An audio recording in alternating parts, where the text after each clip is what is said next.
ქართული ტიხრული მინანქრის ოქრომჭედლობისა და კერამიკის სახელოსნოების მაღაზიათა ქსელის ფოკანის ნამუშევრების გამოფენა ფოკანის 10 წლის იუბილის აღსანიშნავად.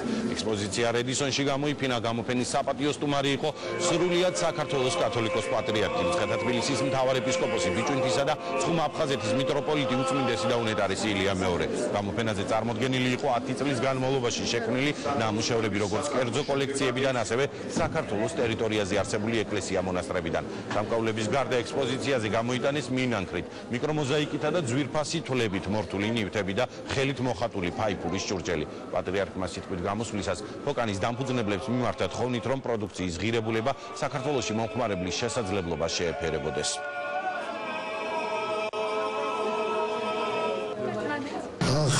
მრავალი ჩვენთაგმონი გამოსთქვამს აღფრთოვანებას ამ დიდი ხელოვნებით. მე მინდა გითხრათ, რომ მე სულ არ ვარ აღფრთოვანი. იმიტომ რომ ეს ჩვეულებრივი ნორმალური გამოვლინება ჩვენი საქმიანობის, ჩვენი ნიჭის. ეს არის ჩვენი ავტოპორტრეტი, ქართველი ადამიანის ავტოპორტრეტი. მე მოგილოცავთ ამ დიდ მიღწევებს, ბატონ დავითს მიულოცავ ყველა ოსტატებს და ღმერთმა ინებოს, რომ მომავალში უკეთესი ხელოვნება ვნახოთ. ჩვენთან აქვს ღმერთს. ფოკანის გამოფენა არის ერთგვარი შეჯამება მისი 10 წლიანი შრომისა.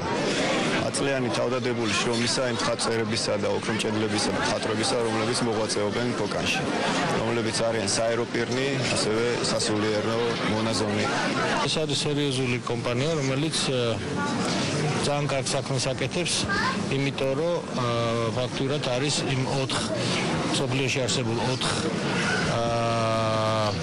მეწარმეს შორის, ვინც ქმნის ასეთ პროდუქტს. ეს ერთი ჯგუფი არის შეერთებული შტატებიდან, ერთი ინგლისიდან, ერთი რუსეთიდან და ერთი მათ შორის ერთ-ერთი სერიოზული არის ყველაზე ეს ქართული კომპანია, რომელიც გაცდა ჩვენი საზღვრების მასშტაბს.